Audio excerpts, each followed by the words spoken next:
Hi నేను Satish.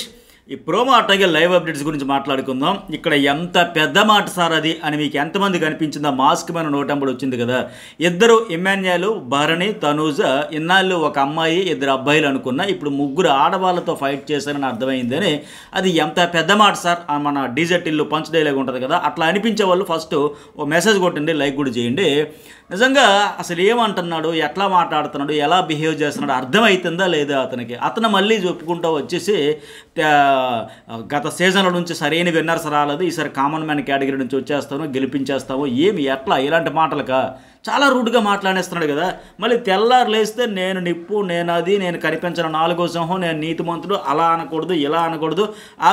ఎవరావిడ Sanjana consequences ఎదురవుతాయంటే పరిణామాలు, నేను కెప్టెన్ అయ్యాను కనుక నేను చెప్పింది చేయకపోతే టాస్క్ చేసేయండి, ఆ ఫుడ్ ఇంప్రెస్ చేసుకుని నన్ను ఇంప్రెస్ చేసి చాక్లెట్స్ లేకపోతే స్నాక్స్ లేకపోతే థమ్స్అప్లు ఇచ్చారు కదా తీసుకోండి. ఇట్లా ఆవిడ లాంగ్వేజ్ ప్రాబ్లంలో కాన్సిక్వెన్సెస్ ఎదురవుతాయి అనే మాదిరి కంటే అలా అనకూడదు, అది రూడ్, హర్ట్ చేసేలా మాటలు ఇలా చెబుతూ వచ్చిన ఆయన ఇంత పెద్ద మాటలు ఎట్లా అనేస్తాడు.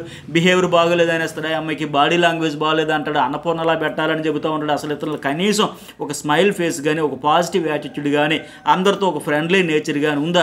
ఎంతసేపు ఎవరితో కయ్యాన కాలు దువ్వుదామా, ఎవరి మీద అటాక్ చేద్దామా, ఎవరి మీద రచ్చ చేసి పడిపోదామనే మాదిరికి ఇదే దృష్టిలో ఉండి ఈ మాటలు అసలు ఎట్లా అంటాడు. ఇప్పుడు అంత బిల్డప్ క్రియేట్ చేసేసి నేను సామాన్యుడి కోటాలో వెళ్తా, నేను ఇరగదీసేస్తా, నేను ఎక్కడికో తీసుకెళ్తా, మాస్క్ లేకుండా ఆడేస్తా, అందరు మాస్కులు తీసేస్తానని చెప్పాడు. ఇప్పుడు ఎంతసేపు ఇతడు మాస్కే సీన్కి బయటపడిపోతా ఉంది. ఎంతసేపు ఎట్లా ఉందంటే అతను గేమ్ స్టైల్ చూస్తే ఎంతసేపు ఎవరి మీద ఏ టాపిక్ పట్టుకుని పాయింట్ పట్టుకుని పడిపోదామా అన్నట్టే ఉంది. ఇప్పుడు ఎగ్జాంపుల్ మీరు ప్రోమోలో చూసుకుంటే ఆ పవన్ కళ్యాణ్ మాత్రమే రెడ్ ఒరిజినల్ కలర్ చూపించి మిగతా అందరూ ఆ ఫ్రేమ్లో ఉండే వాళ్ళందరినీ బ్లాక్ అండ్ వైట్ ఎందుకు చూపించాడంటే అక్కడ బిగ్ బాస్ వాళ్ళు ఎడిటర్స్ ఆయన ఇట్లా చేత్తో పట్టుకున్నాడు కదా పైన పవన్ కళ్యాణ్, అది పట్టుకోకూడదు, అవుట్. అది భరణి, తనూజ అందరూ చూశారు, హైలైట్ చేశారు, అవుట్ అయిపోయాడు, నో డౌట్. అది ఇంకా 100% కూడా అవుటే. అది ఇంకా మనకి ఆడియన్స్కి రీచ్ అవ్వాలనే ఉద్దేశంతోనే ఆయన మాత్రమే రెడ్ డ్రెస్లో ఉండి మిగతా ఆ ఫ్రేమ్లో మీరు ఎంతమంది గమనించారో పెట్టండి, అది కూడా మెసేజ్ లైక్ చేయండి. అయితే అక్కడ బ్లాక్ అండ్ వైట్ కూడా పెట్టింది ఏంటంటే ఇతను అవుట్. ఆ అవుట్ని ఒప్పుకోకుండా మరి మాట్లాడితే నేను నీతిగా ఉంటాను, నిజాయితీగా ఉంటూ చెప్పినప్పుడు నీ కోసం ఆడుతున్నాడైతే అన్యాయమైన కొమ్ము కాసేస్తావా? క్లియర్గా అవుట్ అయిపోయింది తెలిసినా సరే సపోర్ట్ చేసేస్తాడా? ఇమాన్యుయల్ అవుట్, అన్యాయం జరిగిందనే దగ్గర అతనికి అన్యాయం జరిగితే అప్పుడు కనీసం చెప్పలేదే, అక్కడ ఒక స్టాండ్ తీసుకోలేదు కదా. మరి నేను స్టాండ్ తీసుకుంటా, నిజాయితీగా ఉంటా, నిప్పులాగా ఉంటా, కబుర్లు మాత్రం చెబుతున్నాడు. తెల్లారలేదు ఇదే డబ్బా, అంత చూసేసా ఇంత చూసేసా అన్ని చేసేసా, దేవుడిని ఎదిరేస్తా, పేరెంట్స్నైనా లెక్కలేదు, అది లేదు ఇది లేదని చాలా చెప్పడం అయితే చెబుతున్నాడు తప్ప ఆచరణలోకి వచ్చేసరికి శూన్యం. ఇది ఒక్కటే ఎగ్జాంపుల్. రేపు వీకెండ్ వస్తుంది, నాగార్జున గారు వస్తారు, వచ్చేటప్పుడు పవన్ కళ్యాణ్ తల క్లిప్ వేస్తారు. ఇప్పుడు ఏంటి చెప్పాయా మాస్క్ మ్యాన్ అంటే ఏం చెబుతాడు, ఎట్లా మొహం ఎక్కడ పెట్టుకుంటాడు అప్పుడు? అలాగే ఇమాన్యుయల్ వీడియో క్లిప్ చూపించి అతనికి అన్యాయం జరిగిందో లేదా, మరి ఇక్కడ ఎందుకు నువ్వు స్టాండ్ తీసుకోలేదు, నువ్వు బయట చెప్పిన బిల్డప్ ఏంటి, ఇక్కడ చేస్తున్నది ఏంటంటే ఎట్లా డిఫెండ్ చేసుకుంటాడు, ఏమని ఆర్గ్యుమెంట్ చేసుకుంటాడు, కవర్ చేసుకుంటాడు. సో ఇంకోటి ఏంటంటే ఇప్పుడు సరే అమ్మాయిల గురించి ఆ మాట అన్నాడు కదా, వాళ్ళిద్దరు భరణి అలాగే ఇమాన్యుయల్ ముగ్గురు కూడా ఆడవాళ్ళతో ఫైట్ చేశానంటే అతని దృష్టిలో ఏంటి, ఆడవాళ్ళంటే లోకువ తక్కువ చిన్న చూపని క్లియర్గా అర్థమవుతా ఉంది కదా. తీసి పడేస్తున్నాడు కదా వాళ్ళని, కూరలు వచ్చారో కరివేపాకు లెక్క.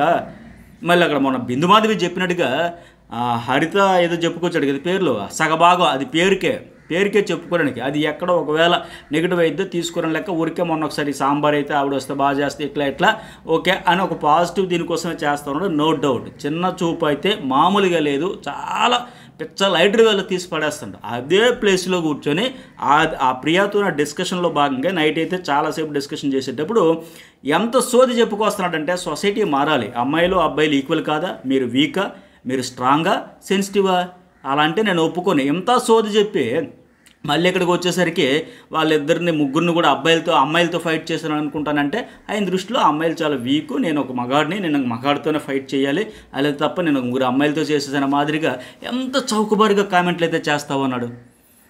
మళ్ళీ ఏమనంటే నేను ఆవేశపరుడిని అంటాను. నేను ఆవేశపరుడినే, సీనియర్ జర్నలిస్ట్గా సెన్సేషన్ షేక్ చేసిన ఉన్నాయి అవంతా ఇప్పుడు చెప్పుకుంటే డబ్బాలాగా ఉంటుంది అది. కానీ రివ్యూలో లాజిక్ మిస్ కాను కదా, మన ఆవేశాలు మన ఎమోషన్లో ఆ లాజిక్ని డామినేట్ చేసేస్తే రివ్యూ ఎట్లా అవుతుంది? అది ఎలా జెన్యున్గా బ్యాలెన్స్డ్గా వెళ్ళాలి కదా. మన ఎమోషన్స్ అన్నీ హైలైట్ అయిపోతూ ఉంటే మన ఎమోషన్స్ బ్యాలెన్స్ చేసుకుని అది ఒక ఫ్లోలో వెళ్ళాలి అంతే తప్ప మార్నింగ్ లేస్తే చెప్పేది ఒకటి చేసేది ఒకటి. మార్నింగ్ భరణి అలాగే ఎమ్మెన్యేలు కూడా ఇదే డిస్కషన్ చేస్తారు. ఈ హరీష్ ఏంటబ్బా మరీ ఎక్కువ చేసేస్తున్నాడు, అతి చేసే ప్రతిదాన్ని పర్సనల్గా తీసేసుకుంటున్నాడు, ఆయన మాట్లాడితే ఇంకెవరు మాట్లాడకూడదని అనుకుంటాడు అని భరణి కూడా చెప్పడం. మళ్ళీ ఏమన్నాడంటే టోటల్ సిస్టమ్ మీద కోపం వచ్చిందంటే అతనికి కనీసం ఆ గేమ్ స్పిరిట్ అనేది కూడా ఒకటి ఉంటుంది కదా, అది కూడా లేదు ఆయనకు ఉండట్లేదు అంటే అది వాస్తవం. నిన్న రావు మీద కూడా అరిచాడు, ఎవరిని ఎక్కడ పెట్టాలో అక్కడ పెడతా అని.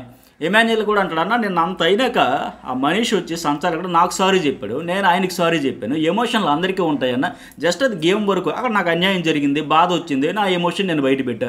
ఆ సంచాలకుడికి ఆ టైంలో ఏమనిపించిందో చెప్పాడు, చేశాడు. సరే తర్వాత అతను కూడా వచ్చి నీ బాధ నాకు అర్థమైంది అని చెప్పాడు. మనం కూడా చూసాం మనీష్ కూడా ఇలా సారీ చెప్పాడు, ఇవన్నీ నేను అపాలజీస్ అడుగుతున్నానని చెప్పి కూడా వచ్చాడు. సో అది జస్ట్ గేమ్లో అలాగే జరుగుతాయి, అటు ఇటు అవుతూ ఉంటే తప్పుడు నిర్ణయాలు రావచ్చు. దాని గురించి అలా తప్ప కంటిన్యూషన్ క్యారీ చేసుకుంటా ఆ నెగిటివ్ వైబ్ కంటిన్యూ. ఇక్కడ మార్నింగ్ ఎంత కంటిన్యూ చేస్తున్నాడంటే ఆ భరణి వచ్చి గుడ్ మార్నింగ్ చెబితే కనీసం పట్టించుకోకపోవడం ఏంటి, మళ్ళీ నేను మానవత్వం అంటాడు. ఇదేనా? ఒక పర్సన్ వచ్చి నేను విష్ చేస్తే ఇప్పుడు వాస్తవానికి పోనీ కంపేర్ చేసుకునే సరే ఆయన ఈయన బలకరించాల్సిన అవసరం లేదు, పని లేదు. కానీ ఒక షోలో అందరూ కాంపిటేటర్స్గా ఒక పోటీ పడతా వచ్చిన దగ్గర విష్ చేసేటప్పుడు చేయొచ్చు కదా. ఎమోషన్స్ అనేవి గేమ్ వరకు ఉంటే అక్కడ తీసి పక్కన పెట్టి క్యారీ చేయడం ఏంటారు స్వామి అనిపిస్తుంది. ఇలాంటి నేచర్కి ఆడియన్స్ కనెక్ట్ అయిపోతారు. బిగ్ బాస్ నాది సీజన్ 9 మైన్ అనుకుని ఒక ప్రాసతో చెప్పుకుంటూ వచ్చాడు. ఈ ఎమోషన్స్గా ఉదయం లేచిన దగ్గర నుంచి ఆ తనూజ అండ్ భరణి పైన విషయం కక్కడమే మొదలుపెట్టాడు. ఇంకంట వాళ్ళు వండితే తిండంట. మరి నిన్న మొన్న ఎందుకు తిన్నాం? ఆ ఎగ్గది విషయంలో అంటే అబద్ధం చేసేసారు, నమ్మక ద్రోహం చేసేసారు, మోసం చేసేసారు. మరి ఇప్పుడు ఏం చేస్తున్నది ఏంటి?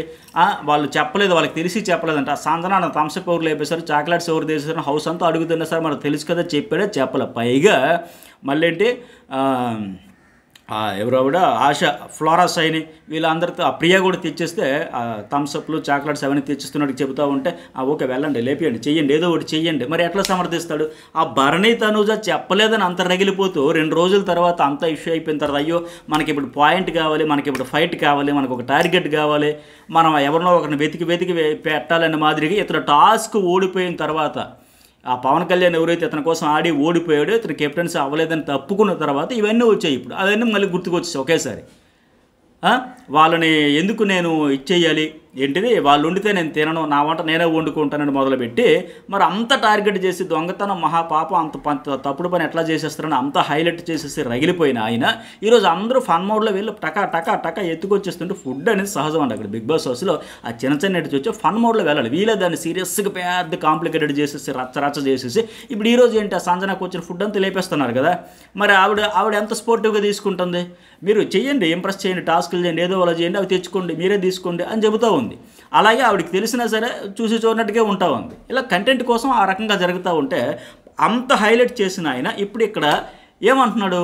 ఆ ప్రియా వాళ్ళు తీసుకుని వెళ్ళండి, ఏదో ఒకటి తెచ్చేయండి, ఈ ఫ్లోరా షైనితి కూడా ఇందులో వేసుకోండి, అలా తాగండి, ఇలా తాగండి, ఇవన్నీ చెబుతాడు కదా. మనకు ఇంకొకరు ఇచ్చేది ఏంటి, మనమే తెచ్చుకుంటామని మాదిరిగా.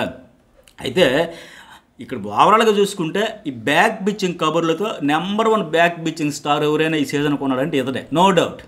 ఎమ్మెన్యేలకు అన్యాయం జరిగితే కనీసం నోరెత్తలేదు. పవన్ కళ్యాణ్ అలా చేయి పట్టేశాడు, క్లియర్గా కనిపిస్తూ ఉంది, అంత హైలైట్ అయ్యి కనిపిస్తూ ఉన్నా సరే దాని గురించి కూడా నోరెప్పుడు. మళ్ళీ ఆ ఎమ్మెన్యేలకు మళ్ళీ మీ వాళ్ళు చేసుకున్నారని, ఎమ్మెన్యేలు అంటే మీ వాళ్ళు కాబట్టి మీకు చేసుకున్నారంటే ఏంటి కామనర్స్ అంటావా? కామనర్స్ అంటే ఏమన్నా తప్ప? వీళ్ళు వచ్చినప్పటి నుంచి హౌస్లోకి వచ్చినప్పటి నుంచి వీళ్ళు వచ్చిందే కామనర్స్ కేటగిరీలు. రోజు కామనర్స్ సెలబ్రిటీస్ అదే అంటున్నారు కదా. ఈ 150 కోట్ల జనాభాలో 1% ఉంటారు సెలబ్రిటీలు, మిగతా 149 కోట్ల మంది కూడా కామనర్సే ఉంటారు. కామనర్స్ అంటేనే గ్రేటే, కామనర్స్ అంటే ప్రౌడే, అది ఒక బలమే, స్ట్రెంతే. మీకు వచ్చింది కూడా అందుకే, మీకు చూసి అరే మనలోంచి ఒకటి వెళ్ళాడు, సామాన్యుడిని అసామాన్యుడిగా మారుస్తాను, ఏదో ప్రూవ్ చేసుకుంటాను, అది ఇది అంటున్నాడు కనుక అందరు మాస్కులు తొలగించేస్తున్నాడని ఆ కామనర్స్ సపోర్ట్ చేసి మీకు అవకాశం కూడా ఇప్పించింది వాళ్ళే. సో కామనర్స్ హౌస్లోకి వచ్చినప్పటి నుంచి కామనర్స్ సెలబ్రిటీస్ రోజు నడుస్తూ ఉంది. అదేమన్నా తప్ప? ఎమ్మెల్యేలు అన్నాడు మీకు మీ వాళ్ళు కాబట్టి కామనర్స్ గారు చేసుకున్నట్టు రోజు నడిచేది అదే కదా. అలా కాదంట, సెలబ్రిటీస్ టెనెంట్స్ అనాలి, కావాలని చేస్తున్నారు, నేను దాన్ని హైలైట్ చేస్తా, ఇందులో ఏముంది తప్పు? అదేమన్నా తప్ప? కామనర్స్ అన్న తప్ప భూత, అది స్ట్రెంతే కదా. ఆయన ఏమన్నా దాన్ని తక్కువ చేసి మాట్లాడాడు, దాన్ని హైలైట్ చేసేద్దామని చూస్తున్నారు. సో మొత్తానికి వీళ్ళు ఏంటంటే లాజిక్లు మర్చిపోయి రైట్ ట్రాక్లో వెళ్ళట్లా, మూర్ఖత్వంతో వెళ్ళిపోతూ ఉన్నారు ఎక్కువ మంది చూస్తూ ఉంటే. పవన్ కళ్యాణ్ కూడా ఓడిపోయిన తర్వాత హెల్మెట్ తీసిరేసి ఎందుకంత నువ్వు తప్పు చేసావు నీకు అర్థం కాదా అంతమంది చెబుతున్నా సరే ఆ స్పోర్ట్ స్పిరిట్ కూడా 1% కూడా ఉండట్లే. ఆ కామనర్స్ అండ్ సెలబ్స్ అనేది కాదు, టెనెంట్స్ ఓనర్స్ అనేది ఇష్యూ మీద లాగి ఈ మాస్క్ మీద లాగుతూనే ఉన్నాడు. ఇంకా నిన్న నైట్ నుంచి అదే పట్టుకుని సాగదీస్తూ ఉదయం నుంచి అదే డిస్కషన్. ఆ ప్రియాతో కూడా అందులో భాగంగానే శ్రీజ గెలిచేసింది, మనం ఓడిపోయామని చాలా అల్లాడిపోతూ ఉన్నాడు అనమాట. ఆవిడ గెలవడాన్ని తీసుకోలేకపోతున్నాడు, ఇంకా ఓర్చుకోలేకపోతా ఉన్నాడు. అలాగే హరీష్ను ఆ రీతు చౌదరి డిస్కషన్ కూడా ఏంటంటే, హరీష్ కళ్యాణ్ విషయంలో ఫెయిర్గా డెసిషన్ ఇవ్వలేదు, ఎల్బో తగిలింది, బెనిఫిట్ ఆఫ్ డౌట్ కింద తీసేస్తారు అని చెబుతూ ఉంటే, రీతు చౌదరి ఇక్కడ క్లియర్గా చెప్పింది అవును కళ్యాణ్ది అండ్ ఎమ్మెల్యేది రెండూ కరెక్ట్గా చేయలేదు అని ఆవిడ చెబుతూ ఉంటే, అంటే ఆ అమ్మాయి ఏమంటుంది ఎమ్మెల్యేది ఓకే 100% రాంగిల్ చేశారు, కళ్యాణ్ది కూడా ఆవిడ చెబుతూ ఉంది. కానీ వాస్తవానికి మనం చూస్తూ ఉన్నాం కదా. బట్ ఇతడేంటి ఎంతసేపు ఎమ్మెల్యేది రైట్ డెసిషన్, కేవలం కళ్యాణ్ది రాంగ్ డెసిషన్ అని మాదిరిగా పోర్ట్రే చేస్తూ ఉన్నాడు. అలాగే ఆ శ్రీజ వల్లే గెలిచేసింది సంజన రేషన్ పంచాలని. అదేందయ్యా నువ్వే కదా మానవత్వం, బిగ్ బాస్ ఎవరు చెప్పినా ఫుడ్ దగ్గర నా వల్ల కాదు, నేను టక టిష్యూ పేపర్ తీసి కన్నీళ్ళు తుడిచేసి ఆ మూల కూర్చొని ఏడిచేసి ఎలా తీసుకెళ్ళి మీరు తినండి, ఫుడ్ దగ్గర నాకు ఇది అది అంత స్టేట్మెంట్లు ఇచ్చి అన్ని పాస్ చేసే ఈరోజు ఆవిడకి సంజనాకి రేషన్ పంచాలంట. తెగ బాధపడిపోతున్నాడు. తెల్లారులు రాత్రి నుంచి ఇప్పటి వరకు 10-15 సార్లు అయినా ఉంటాడు అదే మాట, మనీష్తో అదే మాట, ప్రియాతో అదే మాట, అందరితో అదే మాట, తెగ బాధపడిపోతున్నాడు. పవన్ కళ్యాణ్తో అదే మాట. శ్రీజ వల్ల గెలిచేసిందంటే, శ్రీజ గెలిచింది అని ఏడుస్తూ ఉన్నాడు కదా. ఎందుకు గెలిచేసిందంటే నీ వల్ల కూడా గెలిచింది, నీకేమైంది, నువ్వు అక్కడికి వెళ్ళేటప్పుడు ఎందుకు తీయలే శ్రీజ రాడ్స్, ఎందుకు తీయలే? ఎందుకంటే అక్కడ పవన్ కళ్యాణ్ గెలిచేస్తారు, ఎందుకు నేను ఎంతసేపు ఆ సృష్టి ఓడిపోవాలి, ఆ రామరాజుడిదే తీశాడు. ఒక 6-7 సార్లు వెళ్తే వెళ్ళాడు, ప్రతిసారి రామరాజు ఇట్టే టార్గెట్ చేశాడు తప్ప మరి ఎందుకు తీయలే శ్రీజ? మరంటే నువ్వు ఎంత బాధపడిపోతున్నావు అది శ్రీజ గెలిచేసింది, సంజన కెప్టెన్ అయిపోయిందని. మరి అలాంటప్పుడు నీకు అవకాశం వచ్చినప్పుడు నువ్వే ఓడించుకోవచ్చు కదా. ఇలా శ్రీజ 2 దప్పాలు టపా లాగేస్తే ఆవిడ కూడా ఓడిపోయి ఉండేది కదా. మరి ఎందుకు ఒక్కసారి కూడా అటు ఇటు చూడలే? మళ్ళీ ఇప్పుడు అంటే ఓడిపోయిన తర్వాత వంకలు ఎత్తుకొని నెగిటివ్ వైబ్ అంతా ఇతరుల మీద, ఆ వాళ్ళ ఓడిపోయాం, వీళ్ళ వల్ల ఓడిపోయాం. శ్రీజ చేసింది తప్పే లేదు, ఆవిడకు ఒక స్టాండ్ తీసుకుంది, ఒక ఏమంటారు దాన్ని లాయల్టీతో సంజన కోసం టీం కనుక ఆడింది. అలాగే ఆడాలి, 100% ఆ లాయల్టీ ప్రదర్శించాలి. అట్లా కాకుండా వెన్నుపోటు పొడిస్తే నీకోసం ఆడతానని వచ్చి గెలిపించడానికి ట్రై చేయకుండా ఆడాను ఓడాను ఏదో మమ అనిపించినట్టు చేస్తే బిస్కెట్ అయిపోతారు. అంత ఘోరంగా ఉంటుందంటే అంత ఘోరంగా ఉంటుంది. గత సీజన్ 5లో చూడలే శ్రీరామ్ చంద్ర కోసం యువరతను మానసు అట్లాగే సన్ని అంత కాంపిటీషన్లో కూడా వాళ్ళిద్దరికి అసలు చాలా గొడవలు అయితే ఆ స్టేజ్లో కూడా టికెట్ ఫైనల్ టాస్కుల కోసం అనుకుంటా ఆడారు కదా. అరే 100% పెట్టిన అందరూ అప్రిషియేట్ చేస్తారు కదా ఆడియన్స్లో. సో నువ్వు ఆడకపోతే ఆడను, నా వల్ల కాదు, నేను వేరే వాళ్ళకి చూసుకుంటా, నాకు వైబ్ సెట్ అవ్వదని చెప్పేయాలి. కానీ ఆ శ్రీజ వచ్చేసింది, పిక్ చేసుకుంది, సంజనాని ఆడొచ్చింది, గెలిచేసిందంట. మరి ఆవిడ ఆడుతున్నప్పుడు నీకేమయ్యింది? ఫస్ట్ ఆవిడ పిక్ చేసుకునేటప్పుడు కూడా ఆవిడ ఒక రీజన్ చెప్పింది కదా. ఏం పేరు ఆవిడ? శ్రీజ. ఏమంటే మీ ఇద్దరిని నేను అగ్ని పరీక్షలో చూశాను, డేవన్ పవన్ మాస్క్ మ్యాన్ ఆట. బట్ ఈ అమ్మాయి సంజనాతో ఎట్లా ఉంటుందో చూడాలంటే okay very good super decision, ఆహా ఓహో అని పొగిడాడు. ఇక్కడికి వచ్చిన తర్వాత ఇతని చేతిలో అవకాశం ఉన్నా సరే ఆ శ్రీజ రాడ్స్ తీయలేదు. ఆవిడ అంతిమంగా గెలిచిన తర్వాత ఆవిడ వల్ల గెలిచేసింది సంజన, అనవసరంగా కెప్టెన్ అయిపోయింది. ఇప్పుడు రేషన్ ఇచ్చేయాలి అంటే చెప్పిన ప్రతి మాటకి ఆయన ఇస్తున్న స్టేట్మెంట్స్కి చేస్తున్న దానికి కంప్లీట్గా పొంతన లేకుండా పోతా ఉంది. ఆ ఫ్లోరస్ ఆవిడ కూడా అర్థమైంది, లాంగ్వేజ్ రాకపోయినా ఆవిడ ఎందుకు ఆ శ్రీజ రాడ్స్ ఎందుకు ఎవరు లాగలేదు, మరి అన్నిసార్లు వెళ్ళినప్పుడు ఎందుకు లాగలేదు? మరి ఆవిడకి సమాధానం చెప్పొచ్చు కదా. ఎంతసేపు పక్కోడి మీద ఎలా బ్లేమ్ చేసేయాలి, పక్కోడిని ఎట్లా నెగిటివ్ చేసేయాలి, అన్నింటికంటే మించి పెద్ద స్టేట్మెంట్. 2 అబ్బాయిలు ఒక అమ్మాయితో ఆడాను అనుకున్నా కానీ 3 అమ్మాయిలతో ఆడాడంటే ఇలాంటి స్టేట్మెంట్లు ఇచ్చేస్తే ఆడియన్స్ కనెక్ట్ అయిపోతారా?